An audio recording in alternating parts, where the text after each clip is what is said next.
الحمد لله وكفى وسلام على عباده الذين اصطفى وصلى الله تعالى عليه وعلى آله وأصحابه وسلم. أما بعد فقد قال الله تعالى: أعوذ بالله من الشيطان الرجيم بسم الله الرحمن الرحيم. ظهر الفساد في البر والبحر بما كسبت أيدي الناس ليذيقهم بعض الذي عملوا لعلهم يرجعون. صدق اللہ العظیم. جملہ مصلیان کرام، آج جمعے کا دن ہے اور کچھ باتیں آپ کے سامنے آج کے حالات کے تعلق سے پیش نظر ہیں. آج دنیا اتنی نکھر چکی ہے اور یہ کہیے کہ اس دنیا کے اندر انسانوں نے آج اتنی ترقی کی ہے اور یہ دنیا اس کو اتنا سمیٹ کر کے رکھ دیا گیا ہے کہ آپ لمحہ بھر میں کہیں کی خبر بھی آپ لے سکتے ہیں. دور دراز ایک ملک ہو اور وہاں پر کوئی سانحہ پیش آ جائے، کوئی حادثہ پیش آ جائے، اس کی خبر منٹوں سیکنڈوں کے اندر اندر 4,000 5,000 میل دوروں تک اور وہ خبر پھیلتی ہوئی چلی جاتی ہے. یہ دنیا آج اتنی سمٹ چکی ہے، لیکن جس طرح یہ خبریں اور اچھائیاں پھیلتی ہیں، یہاں پر کوئی واقعہ پیش آئے تو اس کو لمحہ بھر میں پوری دنیا میں پھیلا دیا جاتا ہے. اسی طریقے سے آج کے اس دور میں جب کسی برائی کا وجود ہوتا ہے، جب کوئی برائی اور کوئی غلطی عام ہوتی ہے، کسی گناہ کو انجام دیا جاتا ہے، تو اس کی برائی اور اس کے اثرات بھی لمحوں کے اندر پوری دنیا کے اندر پھیل جاتے ہیں. آج چاروں طرف صرف فسادات ہیں، چاروں طرف صرف قتل و غارت گری ہے، آج چاروں طرف صرف اور صرف مارا ماری ہے اور یہ کہیے کہ نفسا نفسی کا عالم ہے. اور جب چاروں طرف نفسا نفسی ہو، قتل و غارت گری عام ہو جائے اور خون کو پانی سے سستا مان لیا جائے، تو اس وقت میں اللہ کی جانب سے عذاب آتا ہے. اس وقت میں اللہ کی جانب سے فسادات جو رونما ہوتے ہیں، وہ اللہ کی جانب سے پکڑ ہوتی ہے. اس وقت میں اللہ کا غصہ زور مارتا ہے اور دنیا کے اندر کہیں بھی تباہی اور بربادی آپ حضرات کے سامنے آتی ہوئی نظر آتی ہے. آج کے اس دور میں اگر آپ نظر دوڑائیں اور دیکھیں، ایک خاکہ تیار کریں کہ آج ہم کتنے اچھے کام کرتے ہیں اور کتنے برے کام کرتے ہیں. اور یاد رکھیے، یہ جتنے بھی فسادات ہیں، جتنے بھی حوادثات آج کل پیش آ رہے ہیں، یہ سب صرف اور صرف ہمارے اعمال کا نتیجہ ہے. یہ سب صرف اور صرف ہمارے گناہوں کا نتیجہ ہے اور ہمارے گناہوں کا اثر ہے. قرآن کریم رہنمائی فرماتا ہے: ظہر الفساد فی البر والبحر بما کسبت ایدی الناس لیذیقہم بعض الذی عملوا لعلہم یرجعون. اے لوگوں، خشکی اور تری میں جو فسادات پھیل رہے ہیں وہ تمہارے اعمالوں کے سبب پھیل رہے ہیں. آج انسان ہر ایک گناہ کو چھوٹا سمجھتا ہے اور ہر ایک گناہ کو اس طریقے سے سمجھتا ہے کہ وہ بھول جاتا ہے کہ اس گناہ کا اثر تیرے اوپر کیا ہونے والا ہے، اس گناہ کا انجام کیا ہونے والا ہے. آج ہم اور آپ کوئی بھی گناہ ہو اس کو صرف یہ سمجھتے ہیں کہ ایک مکھی ہماری ایک ناک پر بیٹھی اور وہ مکھی اڑ گئی، صرف یہ گناہ ہے۔ یاد رکھیے ایمان والے کی شان بیان یہ کی گئی کہ ایمان والا گناہ کو اپنے اوپر اتنا بھاری سمجھتا ہے، اتنا بھاری سمجھتا ہے۔ بخاری کی ایک روایت میں آپ کو سناؤں، ایک صحابی روایت کرتے ہیں کہ جو پکا سچا ایمان والا ہوتا ہے وہ اس گناہ کو اپنے اوپر اتنا بھاری سمجھتا ہے جیسا کہ ایک شخص پہاڑ کے نیچے بیٹھا ہوا ہو اور اس شخص کو خوف ہوتا ہے کہ کہیں یہ پہاڑ تیرے اوپر نہ گر جائے اور وہ اس پہاڑ کے نیچے دب کر کے کچل جائے، وہاں پر وہ فنا ہو جائے۔ ایک اللہ والا، ایک خالص ایمان والا جو پکا سچا ایمان والا ہوتا ہے، اس کے دل کے اندر اس گناہ کی حیثیت اور اس گناہ کا خوف، اس گناہ کا ڈر اس طریقے سے ہوتا ہے۔ اس کے بالمخالف ایک منافق جس کے لیے ایمان کوئی اہمیت نہیں رکھتا، جس کے لیے مسلمان ہونا کوئی اہمیت نہیں رکھتا، وہ بڑے سے بڑے گناہ کو سمجھتا ہے کہ ایک مکھی تیرے ناک کے اوپر بیٹھی اور وہ اڑ گئی۔ آج ہم نظر دوڑائیں اور اپنے معاشرے کے حالات کو دیکھیں، آخر یہ کیوں ہے؟ آج ایک بڑا آدمی کہنے کو ایماندار، چہرے پر اس کے داڑھی، لیکن گناہ کو گناہ سمجھنے کے لیے تیار نہیں ہے۔ یہ سمجھتا ہے کہ یہ صرف ایک چھوٹا سا گناہ ہے، تو اس کو انجام دے، تیرے اوپر کوئی فرق نہیں پڑتا۔ یاد رکھیے اس گویا دنیا کے اندر آپ گناہ کر کے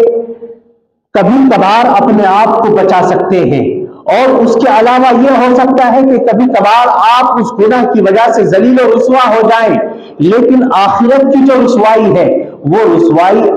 ایسی ہے کہ وہ رسوائی آپ اس سے بچ نہیں سکتے۔ اس سے بچنا اگر چاہتے ہیں تو اس دنیا کے اندر ان تمام اعمال کو، تمام گناہوں کو ہمیں چھوڑنا ہوگا تاکہ آخرت کی رسوائی سے اللہ رب العزت ہماری حفاظت فرما دے۔ قرآن کریم کہتا ہے کہ لوگوں، خشکی اور تری میں جو فسادات پھیل رہے ہیں وہ تمہارے اعمال کے سبب ہیں۔ دنیا کے کسی بھی کونے میں اور دنیا کے کسی بھی حصے میں اگر زلزلہ آتا ہے یا اللہ کا کوئی بھی عذاب آتا ہے، وہ صرف اور صرف ہمارے اعمال کا سبب ہے، ہمارے گناہوں کا نتیجہ ہے۔ میں نے شروع میں کہا کہ جب یہ دنیا اتنی سمٹ گئی کہ آپ لمحوں کے اندر، گھنٹوں کے اندر سینکڑوں میلوں کا سفر طے کر سکتے ہیں، اسی طریقے سے اگر کسی برائی کو انجام دیا جاتا ہے، کسی گناہ کو کھلم کھلا کیا جاتا ہے اور اس گناہ کو گناہ نہیں سمجھا جاتا، جب معاشرے کے اندر فسق و فجور عام ہو جائے، جب معاشرے کے اندر زناکاری عام ہو جائے، جب معاشرے کے اندر دوسروں کے حق کو دبایا جانا لگے، تو اس وقت میں اللہ کے نبی نے فرمایا ہلاکت و بربادی کے دہانے پر ہے، اور اس وقت اللہ کی جانب سے ہلاکت کا انتظار کرو۔ آؤ اس سے پہلے چلتے ہیں، اور اللہ کے نبی سے پہلے کتنی قومیں اس دنیا کے اندر آئی ہیں، قوم عاد ہے، قوم سمود ہے، یہاں تک کہ حضرت موسیٰ علیہ السلام کی قوم ہے، اتنی طاقتور قوم ہے کہ اگر پہاڑوں کے اندر اپنے گھروں کو بنانا چاہے تو پہاڑوں کو اپنے ہاتھوں سے تراش کر گھر بنا لیا کرتے تھے، لیکن جب وہ قوم گناہوں کے اندر مبتلا ہوئی، اس قوم نے اپنے رب کو بھلا دیا، اپنے رب سے غافل ہو گئی، گناہوں کو انجام دیا جانے لگا، کھلم کھلا فسق و فجور وہاں پر عام ہو گیا، تو بستیوں کو اللہ رب العزت نے چند منٹوں کے اندر خاک کے اندر ملا دیا۔ وہ بستیاں کہ اگر وہ چاہے تو پہاڑوں کے اندر اپنے گھروں کو بنا لے، درختوں کو ایک ہاتھ سے پکڑ کر کے اکھاڑ دے، اللہ رب العزت نے ان بستیوں کو زمین سے اٹھا کر کے الٹا کروا دیا۔ یہ سب کیوں ہوا؟ یہ سب صرف اور صرف اس لیے ہوا کہ انہوں نے اپنے رب کو بلایا تھا۔ اور یہ کوئی میری اور آپ کی بات نہیں ہے، قرآن کریم جگہ جگہ یہ واقعات بیان کرتا ہے، قرآن کریم جگہ جگہ ان کی مثالیں دیتا ہے۔ اے لوگوں، اگر تمہارے سامنے یہ حالات ہیں، فسادات ہو رہے ہیں، اور اگر تمہاری جانوں پر ظلم ہو رہا ہے، جگہ جگہ زلزلے آ رہے ہیں، زمینوں کو خاک کیا جا رہا ہے،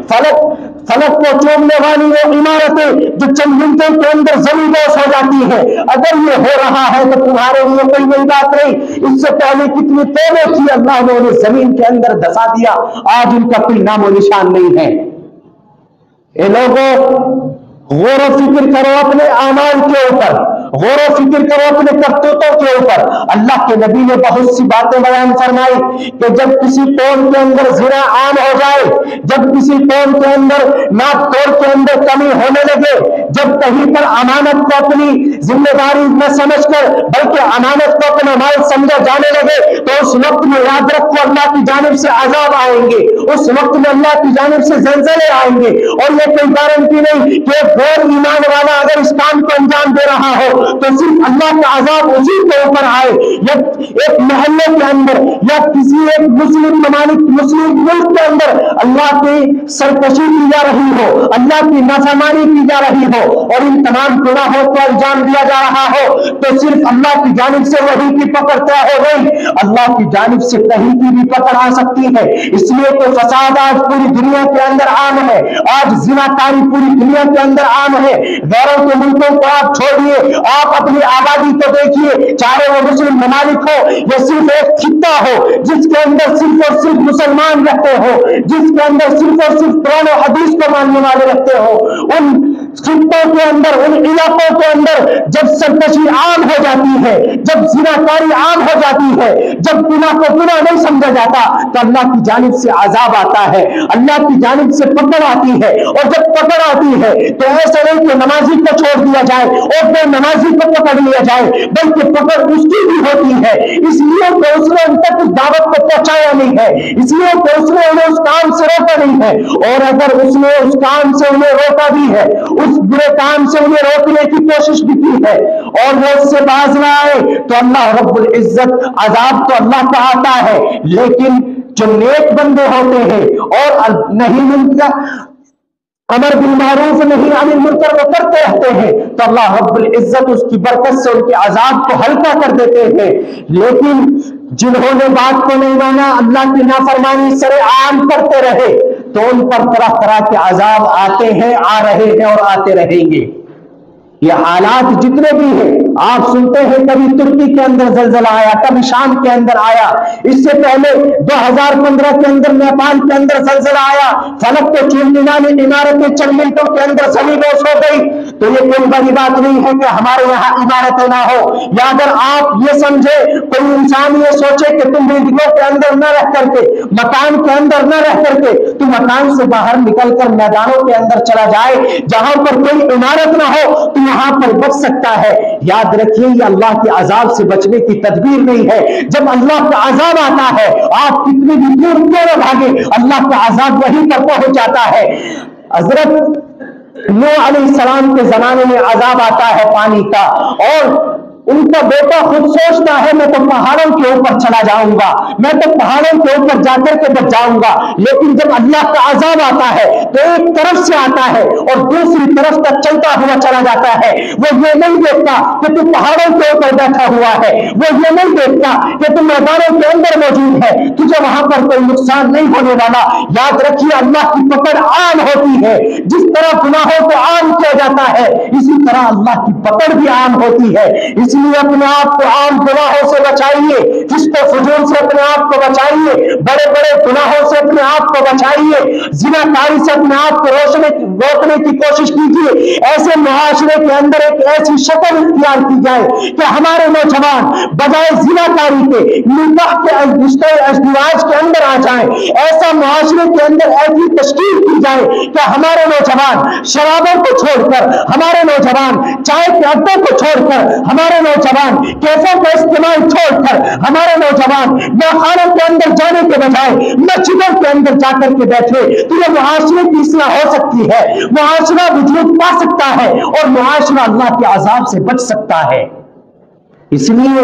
بات کہنے کو بہت سی ہے لیکن وقت اس کی اجازت نہیں دیتا. میں صرف اخیر میں یہی کہوں گا کہ آج ہم اپنے آپ کو ہر ایک گناہوں سے بچانے کی کوشش کریں تو انشاءاللہ جب ہم اپنے سے شروعات کریں گے تو اللہ رب العزت ہماری اس محنت کو قبول کرے گا اور معاشرے کے اندر اصلاح بھی ہوگی. ہمارے نوجوان ہو یا ہمارے بڑے ہوں، جتنے بھی گناہوں کی طرف، برائیوں کی طرف جا رہے ہیں، تو انشاءاللہ ضرور اس سے باز آئیں گے اور معاشرے کے اندر نیکیاں ہی نیکیاں ہوگی، گناہ مٹتے چلے جائیں گے۔ جب گناہ مٹیں گے، برائیاں ختم ہو جائیں گی، اللہ کی نافرمانی ختم ہو جائے گی، تو اس وقت میں اللہ کی جانب سے رحمتیں بھی برسیں گی، اس وقت میں اللہ کی جانب سے رحمتوں کی بارش بھی ہوگی۔ اللہ رب العزت مجھے اور آپ کو عمل کی توفیق نصیب فرمائے۔ وآخر دعوانا الحمدللہ رب العالمین۔